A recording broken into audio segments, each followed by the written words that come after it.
Damn, bruh.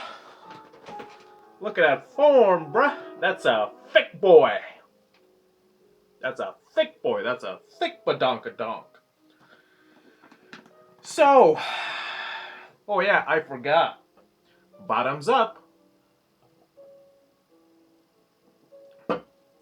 So we're gonna talk about the infamous Atlas Shrugged by Ayn Rand.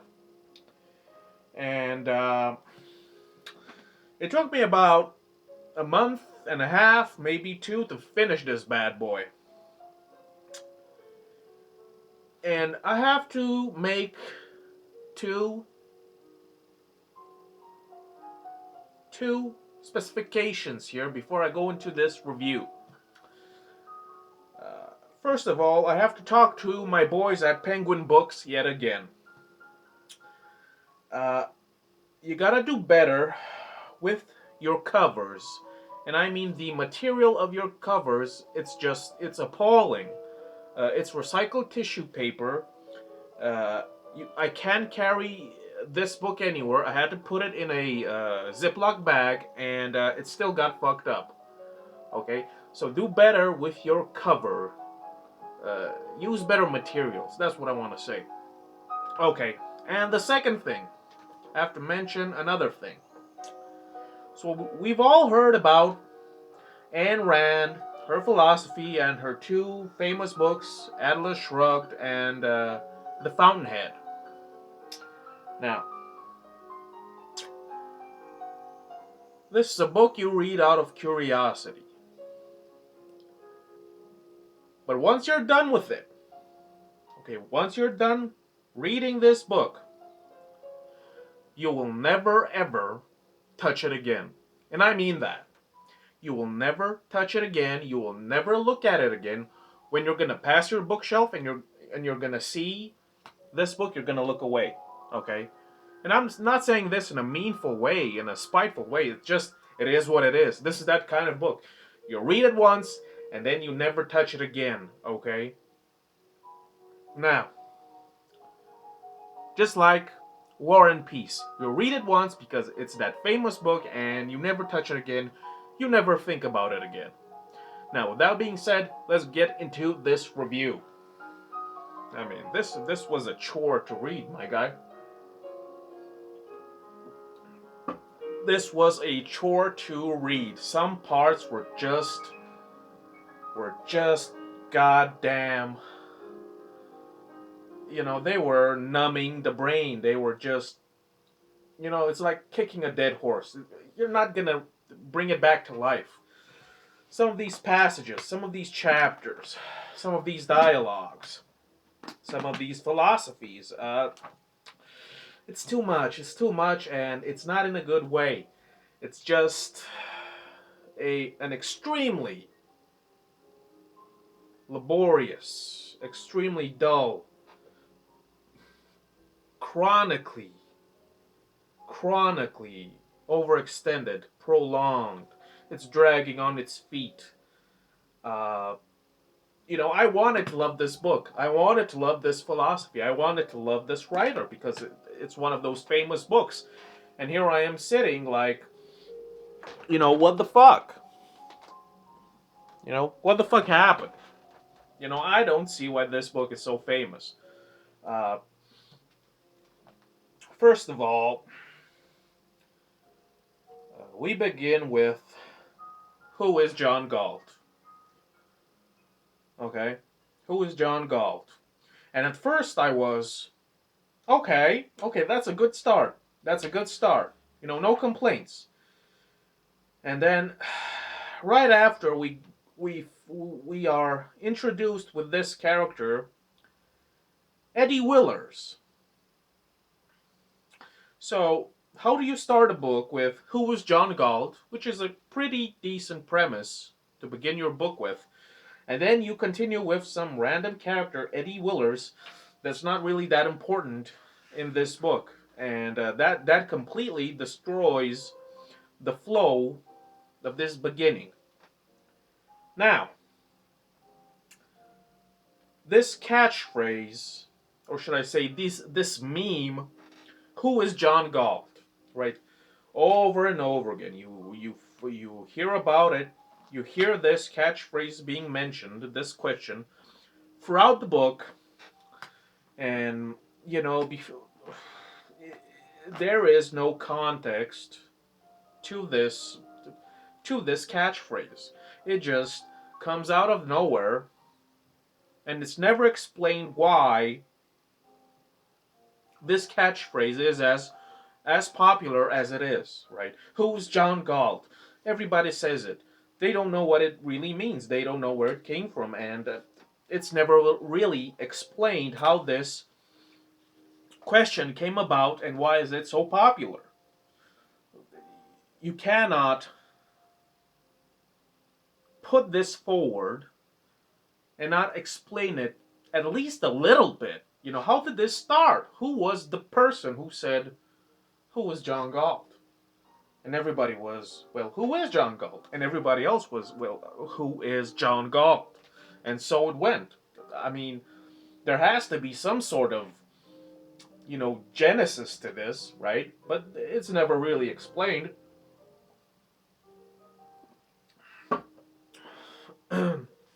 Now, as I said, and then we get to Eddie Willers, which is a strange way to begin a book because, as I said, Eddie Willers is a character that just becomes almost completely forgettable by the end of this book. And it struck me how you begin the book with him, and then you kind of end the book with him as well. But at the beginning, he's kind of likable. I kind of like Eddie Willers at the beginning. No problem with him, but as you go along, about halfway through, something happens to him, and by the end of this book, I don't know, he is not even a character, he's not even a person, he is just some sort of ghost that's hanging around for no reason, right? Uh, but let's move on. Okay, let me say this. You know, as I started reading this book, and I kept on reading, I kept on reading, chapter after chapter, and then this question popped into my head, and I was like, bruh, are we gonna talk about trains for 1,000 pages? I was like, this cannot be. I was like, is this book 1,000 pages? Are we gonna talk about fucking trains for 1,000 pages? And after finishing this book, the answer is yeah, but not really, but kinda, You see, there's a lot of trains. There's a lot of train talk in this book, and I don't know. It struck me the wrong way. It just kept on coming and coming, and I just didn't understand why it was so important that we keep focusing on this Taggart transcontinental railroad. I get it why it is an important part of this book, but it just, bro, it's 1,000 pages about fucking trains. Please, right? Ayn Rand, please, right? The same thing with the Fountainhead. It's like buildings and architecture and skyscrapers, and I love skyscrapers. The same thing with this book. Listen, the Dagny Taggart,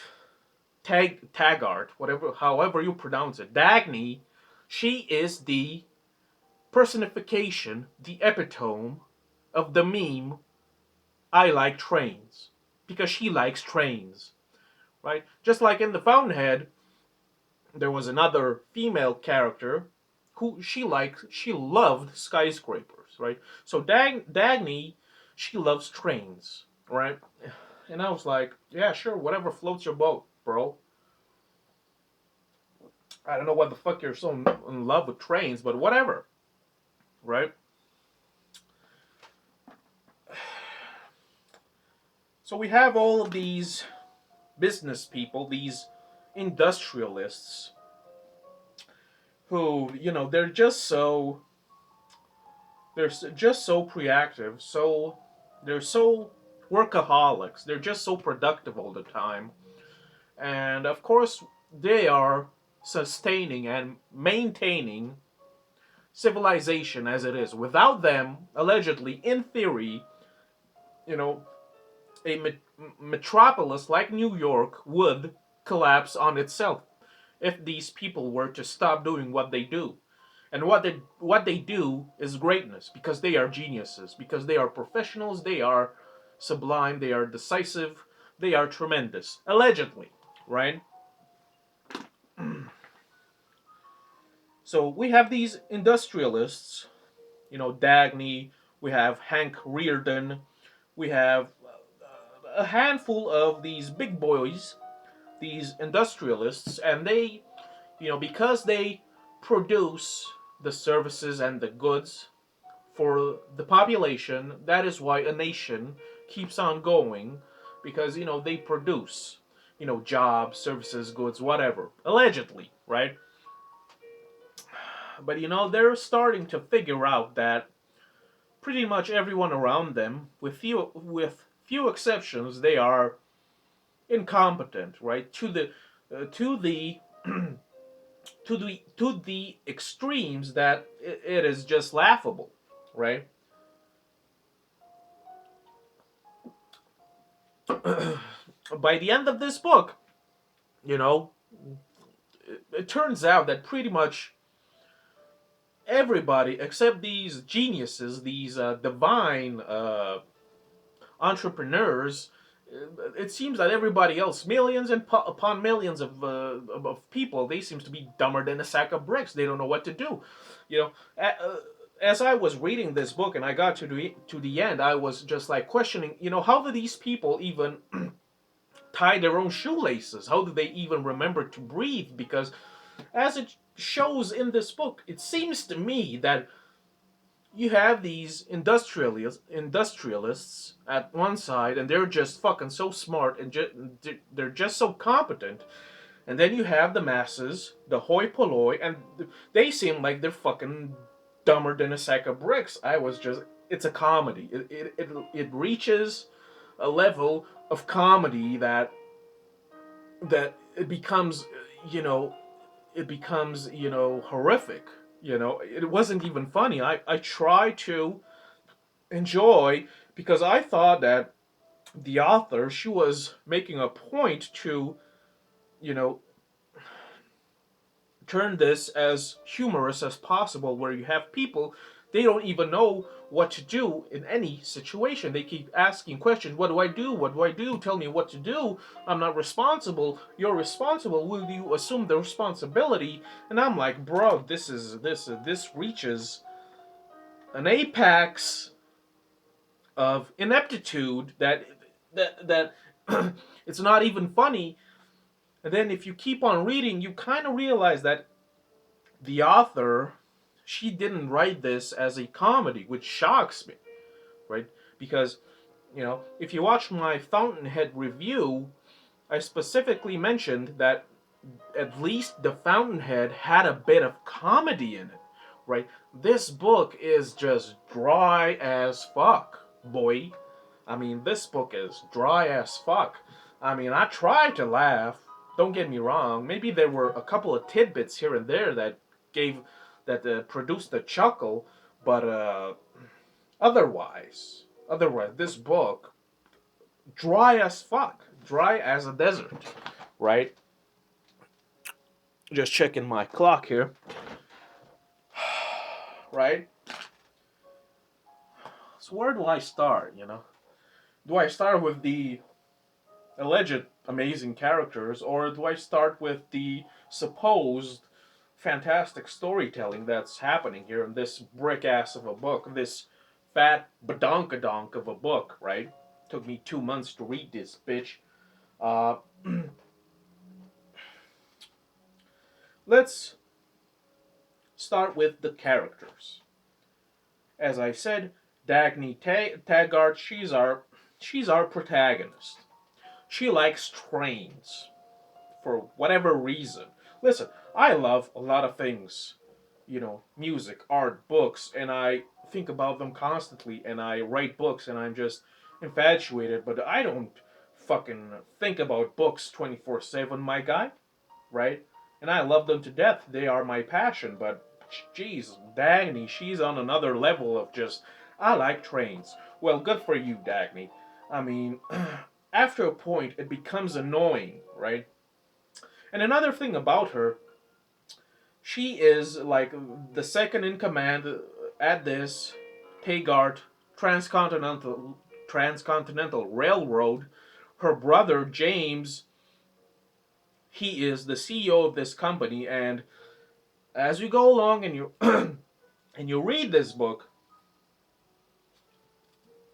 it turns out that pretty much everybody in this, a continental corporation that's based on transportation from one coast to the other, right? From one corner of the continent to the other, that everybody else in this giant ass corporation is completely incapable, incompetent, inept at what they do at their job, except, of course, Dagny, because she is, I don't know, she is a god of trains. She knows everything about trains. She can do every job. She can come up with a solution to any problem conceivable or inconceivable because she fucking loves trains. She is the train goddess. Okay, because she was raised in a family that owns this fucking corporation about trains, and wouldn't you know it? Wouldn't you know it? Uh, she's just so skilled. She's just so talented at trains or whatever, right? At running a railroad. And, that was cute for a while. But as you read along, hundreds and hundreds of pages of fucking train talk, it becomes a bit irritating that she is the only one that can come up with a tangible, logical, reasonable solution, and everybody else, they're just a pack of dum dums. They're just half-wits. Uh, and I thought this was a comedy, but as it turned out, it wasn't a comedy. It was dry as a desert. It was just wow, right? And then you have. I'm not gonna talk about all the characters, right? Of course, you have her brother James. You have Eddie Willers that just becomes a ghost by the end of this book. I don't know why the fuck he was even in this book. It turns out that he's a simp for Dagny, and she knew that he loved her, but she didn't give a fuck, right? Because he wasn't on that level of being a super fucking genius, and she just basically dumps her ass and moves on, right? And then you have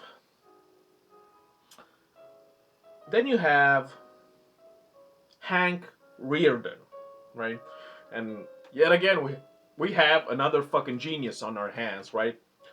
I think this is Hank on the cover, by the way. I mean, he looks like a ghoul to me. That's just me. That's just my opinion. But of course, we have Hank Reardon, another so-called protagonist, and yet again, at the beginning, I kind of liked him. I kind of did. He stuck out to me. He was this intransigent, this assertive, decisive dude running his own company, producing metal, and then he comes up with this Reardon metal that's special and everybody wants it, and he is just another Dagny because he's just so fucking good at his job. He's just so talented, so skillful, and yet again, while I was reading These descriptions about him, I was just like, anything else about him that we need to know? Despite or instead of just he's good at his job. Anything else about him? Basically, there's nothing else about these characters except that they're good at their jobs, and everybody else sucks apparently. Uh, one thing I have to say about Hank Reardon, his family, irritating as fuck. His wife, his mother, his brother, uh, annoying as fuck. And I give him props for tolerating them for as long as he did, because my God, his wife in particular. I mean, she's kind of a plague, right? And you gotta give the guy credit. He took it like a champ for a while, right? But yet again, we have Hank Reardon, another genius business person, another industrialist, and he is just so fantastic at what he does that everybody else pales in comparison to him, right? And then we have another character, Francisco de Aconia, if I'm pronouncing that right. And yet again, we had another character that I liked, and at the beginning, I liked him. I liked him, and as with all the other characters, as you keep reading on, they become a bit tiring. They wear you down because they say the same thing over and over again, and this goes on for 1,000 pages. And I liked him, just like I liked Hank. And Francisco, he is a childhood friend of Dagny, and they were lovers, and then he just fucked off. And there is no real mystery. I mean, you don't even have to read between the lines to figure out that he just said, fuck off, fuck all of you leeches and parasites, and he just abandoned his wealth, his copper plant, and it's pretty obvious that he is an ally of this John Galt, right? But yet again, Francisco is another super outstanding genius. He is superb at what he does, and everybody else is just a lame-o. And yet again, we have another character that is exactly the same, cut from the same template, right? And then we have a couple of other industrialists that I won't mention because they didn't really stuck out to me. Okay, we have Dagny, we have Hank, we have Francisco, and then we have John Galt. Everybody else pretty much is irrelevant, right? But before I go to my boy John Galt, I have to say that all the villains in this book, because we have on one side we have all of these industrialists that I mentioned. They are our protagonists, our heroes, and then on the other side we have the leeches, we have the villains, we have the parasites. Uh, and I have to say, pretty much none of them stuck out to me.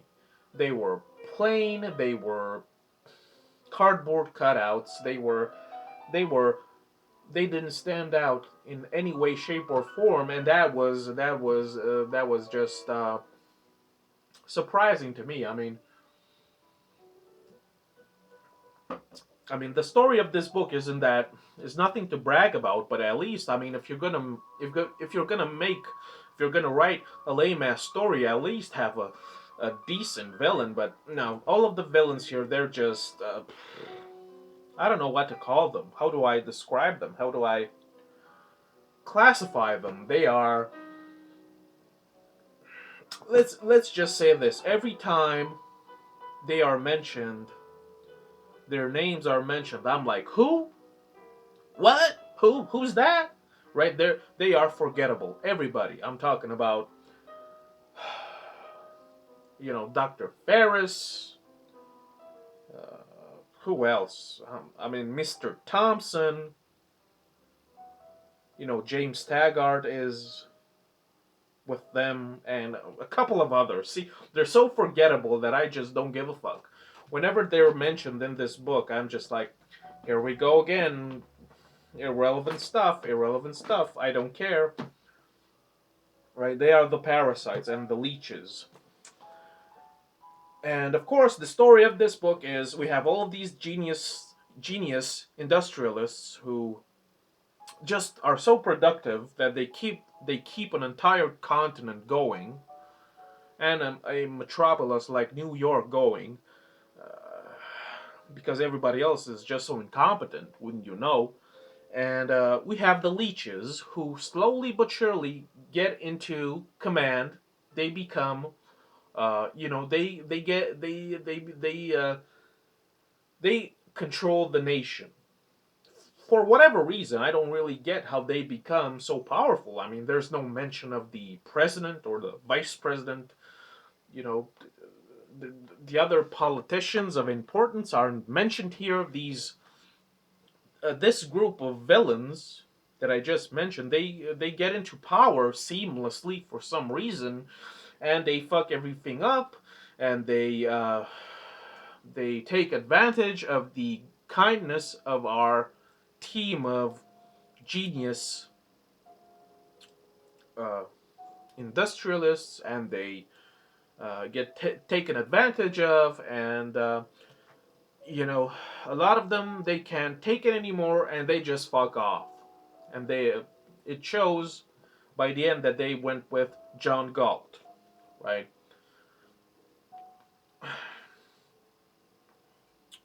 And then we finally, I don't know, by the I don't know page 700 or 800, we finally meet Jaboy, John Galt. We finally meet John Galt, and when we meet him, I was like, okay, the book kind of sucks, no cap. But I said to myself, this guy was hyped up a lot, you know, and I thought, John Galt is gonna save this novel because I already knew a couple of things about this book, about this author, and I knew that John Galt was gonna make this long ass speech about his philosophy and being objectivism and what have you. So I knew a little bit about this book, and I thought, okay, John Galt is gonna save this book. He's gonna save this story. He's gonna be a monster. He's gonna be a beast. He's gonna do some crazy shit, right? But of course, just like everything else about this book, he turns out to be just like everybody else. These geniuses. And uh, I have to say this. Uh, all of these geniuses, Dagny, Hank, Francisco, John Galt, and everybody else that are with them, they're so far up their own ass, that they can't even taste their own farts. Basically, that's how unaware they are. They have no self-awareness that they're just so far up their own asses that they don't even smell their own farts. You see, they have no self-awareness that they're bragging to such an extent that they become, all of these geniuses, they become appalling to me. They repel me. I reject them because they're so arrogant. They're so, I don't want to use egotistical or egoistic, narcissistic, but they're just so, they have this one track mind. They know only one thing only, and pretty much everything else eludes them practically, right? So they are, they're not really. I can't, prosecute them as being too narcissistic or vain or whatever, but they're just so cringy. They're cringy. I have to say, they're cringy. They're like these young kids who stumble upon Nietzsche or whatever, and they become atheists or nihilists, and they have no idea what the fuck they're talking about. And these people in this book, these geniuses, I'm gonna keep referring to them as geniuses because they believe they're geniuses, and they're just when they start talking and talking about their standards, and they have principles, and wouldn't you know it, they're just so above everybody else. And I'm like, that might be true, but you're kind of smelling your own farce. You understand what I'm telling you? I mean, they're cringy, bro. They are cringy because they keep insisting. They keep on talking. Listen, this is just my personal philosophy. My belief is that if you are confident in yourself, in your abilities, in your talents, in your capabilities, you do not need to tell everybody constantly, let me tell you how great I am. Didn't you know that I'm great? I'm John Galt, bro. I'm Dagny Tagar, bro. I run a railroad, bro. What are you doing with your life, bro? You're beneath me. And they keep on talking about standards, and you know, I believe that if you keep on talking about yourself in such a way, that shows me that you have insecurities. That shows me that you're trying to compensate for something, right? And maybe I am wrong. This is just my opinion. But my belief is that people who keep on talking about themselves, just how tremendous they are, they're talking as if to convince themselves. You see, they're trying to convince themselves because they need that feedback from people. These narcissists, they need that confirmation, they need that attention, right? They need that feedback from other people, and they don't really get it.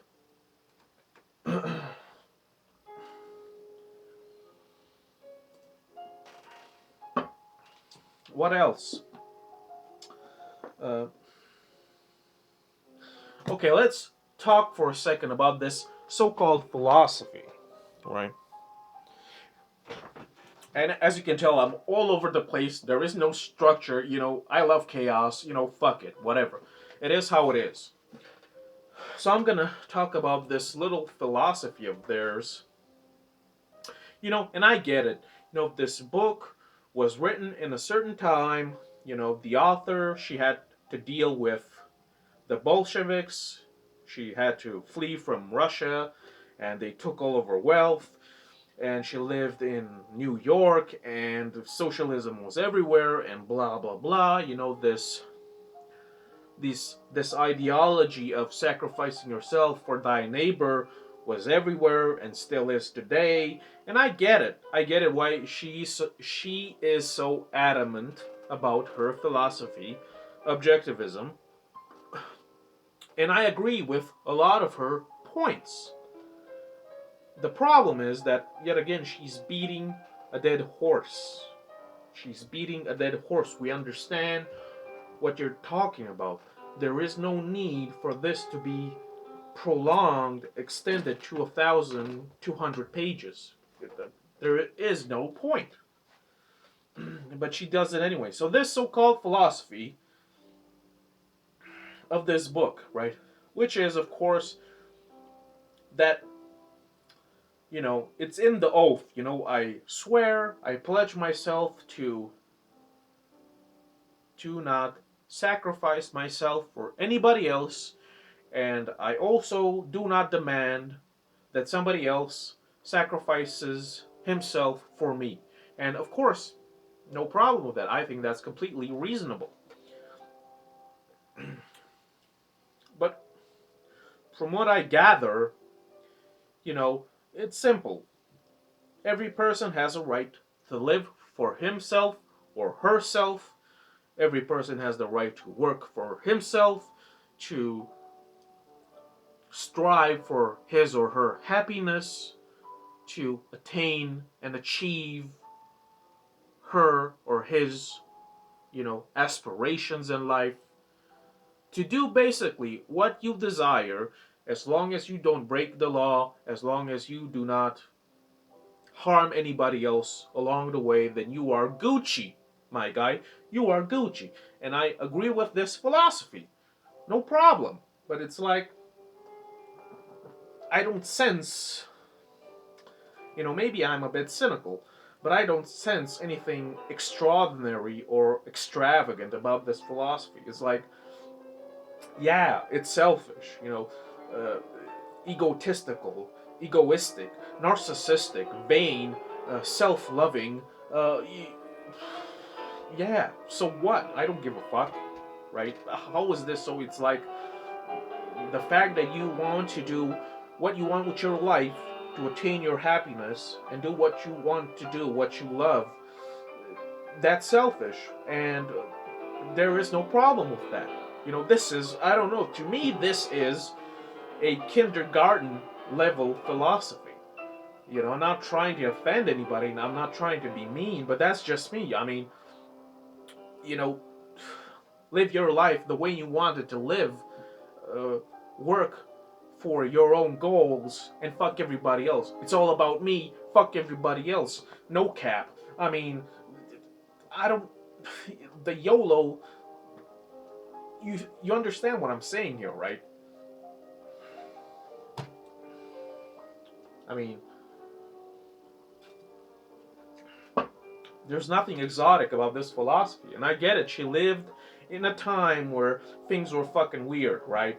And I get it why she's just so dead serious about it, right? You cannot demand of another person to, for him or her to sacrifice his or her life for you. It's like, I'm not gonna give you my fucking paycheck, bro. I'm not gonna work for you, bro. I mean, this is nothing. This is not a complex, sophisticated philosophy. It's like kindergarten level. Do you, bro. Do you. Focus on you. Find your passion in life and just go with the flow or whatever the fuck. Fuck everybody else. I mean, yeah, sure. Whatever. Move on. Nothing special. Right? I mean, most of us realize this, I mean, when we're kids, right? I mean, right? I mean, society definitely tries to dissuade us from pursuing what we love. And the book makes a good point about this, that society and the masses and thy neighbor, they try to seduce you, they try to shame you, they try to make you accountable uh, for their ineptitudes and what have you. But you just gotta shrug it off, just like Atlas, and move on. Right? You gotta move on. So, John Galt, didn't stand out to me. His speech, which is about 80 pages, his famous speech on the radio. I mean, it was just a shit show, bro. It was just listen. He makes great points. Ayn Rand makes good point, but she's beating a dead horse. This book has almost 1,200 pages of constant repetitions, right? And his speech was just it was a drag. It was Dullsville. It was boring. This book was a drag to read. All right, a drag to read. Uh, the ending, the ending was just, I don't know what the fuck that was. Right, John Galt gets captured because of Dagny. Nobody blames her for it. Whatever. John Galt gets tortured. Then he gets rescued and they fuck off. And apparently Eddie Willers dies at the end and Dagny doesn't give a fuck. And the geniuses now, after the nation went through its horror, its pain, its suffering. Now they're coming back to rebuild. And listen, this is a point that I have to make: the arrogance and the unawareness of these people. You see, so John Galt convinced all of the geniuses to fuck out and leave the country, America, to die and to burn and to suffer and to die slowly, right? You know. Uh, and what really rubbed me the wrong way is that he they boldly proclaim, listen, we left, we know that you're suffering, we're gonna leave you to suffer and to die of starvation and to die of disease and to be killed by somebody else, to go through unimaginable horrors. And then after the smoke has cleared and everything is nothing but rubble and all of you are going to be dead, or most of you are going to be dead, we're going to come back and we're going to rebuild because the parasites have destroyed themselves. They have self-destruct. Uh, they have self-destruct. And that just pissed me the wrong way. It's like they have the balls to claim that yes, we are partly responsible for this because we fucked off, but don't you worry. You know, after you're gonna die a brutal death, and everybody you know they're gonna be dead too, and this entire continent is gonna be ravaged beyond repair. Let me tell you, us geniuses, we're gonna come from our Atlantis in the Rocky Mountains. We're gonna come back, you see, and we're gonna rebuild, you see. And to me, if I were a person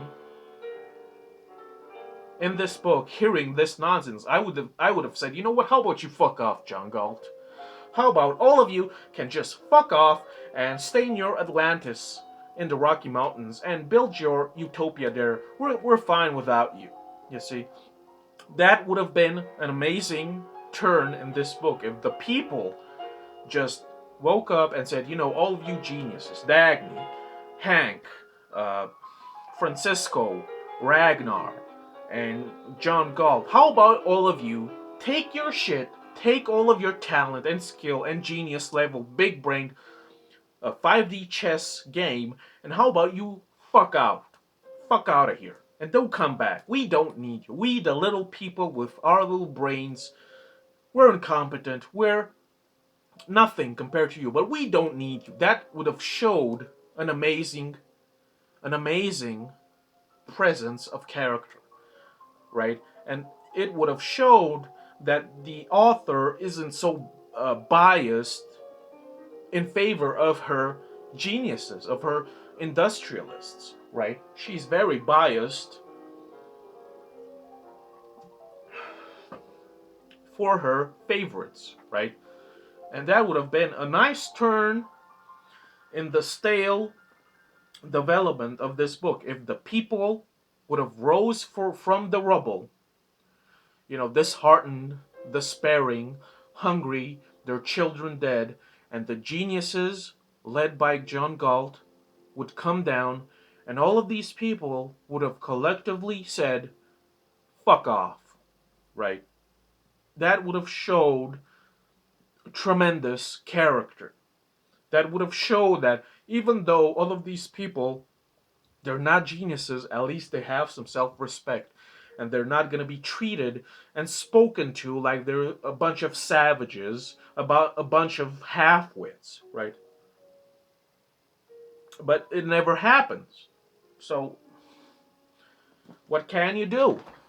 What can you do? I would have liked to see that. That would have been an amazing end. But actually, the end is, yeah, the geniuses are coming back. You know, the country is devastated. You know, tens of millions of people have died, but they're gonna come here and they're gonna fix shit, right? If it were me, I would have said, you know, John Galt, Dagny, all of you, fuck off, right? But don't misunderstand me. There are some amazing passages here and there that stand out. She writes a pretty good at certain points when she's not just exaggerating with her philosophy, right?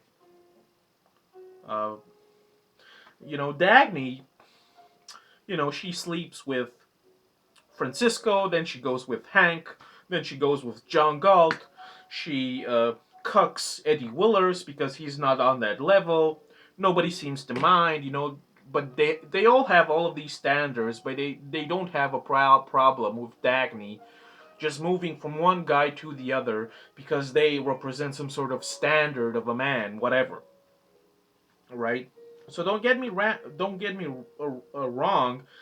Ayn Rand can write, you know, like it says here, brilliantly, beautifully, bitterly, with great power. She can do that, but you know, the bulk of this book just kills all of that poetry, all of that beauty, all of that prowess because it's an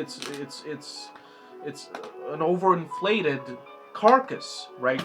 And if you watched my Fountainhead review, I said specifically that the Fountainhead, and I'm gonna say it again, after reading this book, the Fountainhead has some pretty good comedy in it, some pretty good commentary that is hilarious.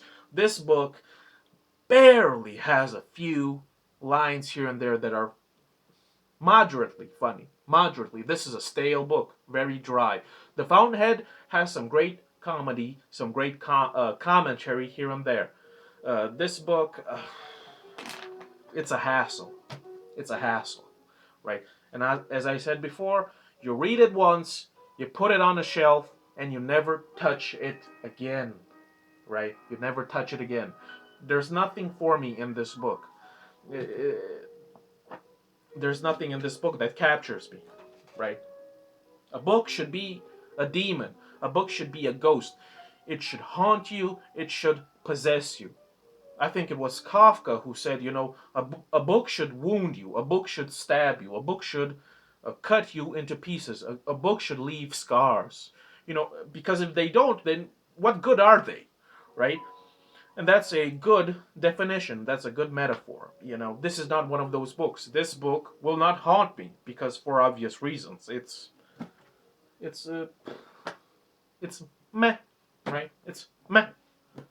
But if you love this book, if you love her writing, if you love her philosophy, good on you. Good on you. I'm not gonna shame anybody.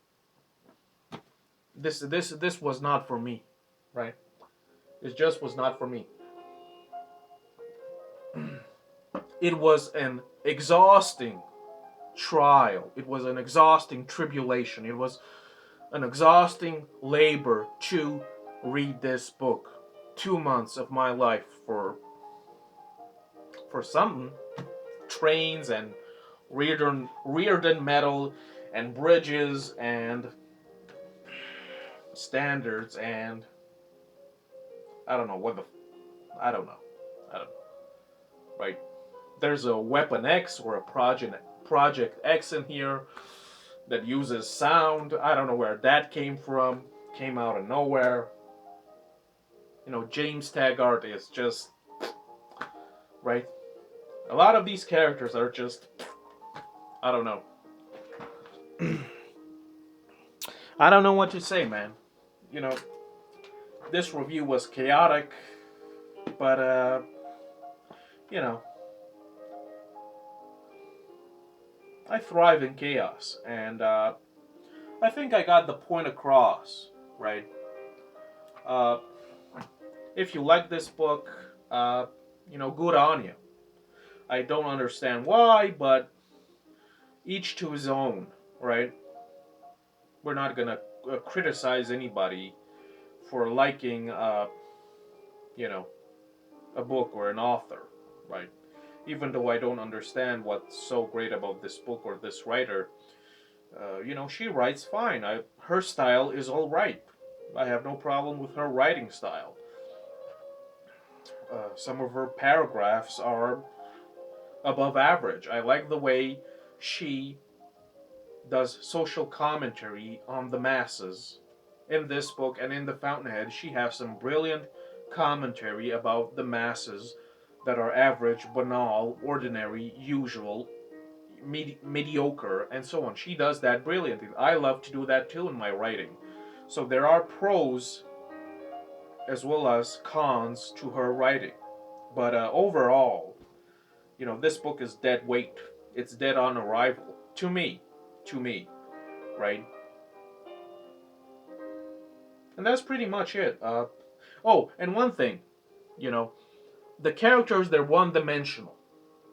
But I have to say this: Dagny, she's one step above everybody else because she actually enjoys music, classical music, uh, and that makes her better, more developed than everybody else because she likes something else besides her fucking trains, her fucking railroad. Everybody else, they have a one track mind. They're all soulless, hardworking zombies, robots, automatons, and they pride themselves on their work because excellence and be productive and your goals in life. And I'm just like, fuck off, bro. Right? But she is one step above everybody else because she loves music. And like I said, every other character in this book, including John Galt, they're all soulless robots. They have no humanity in them. There's nothing in here for me to remotely be interested in them or sympathize with them or care about them or even, be in love with them. I don't. They're just repellent. I reject them completely. They are cringy. That's the best way to describe these guys. They're cringy, normies, automatons, robots, soulless, who only know one thing because they're good at one thing only, and without that, without that one thing, they would be empty. They would be nothing. They would be irrelevant. If you strip them bare and take their one thing away from them, their one and only prowess, what would they be? What would they have left? Nothing. They would be shells of themselves. But anyway, that's about it. Thanks for watching. See ya!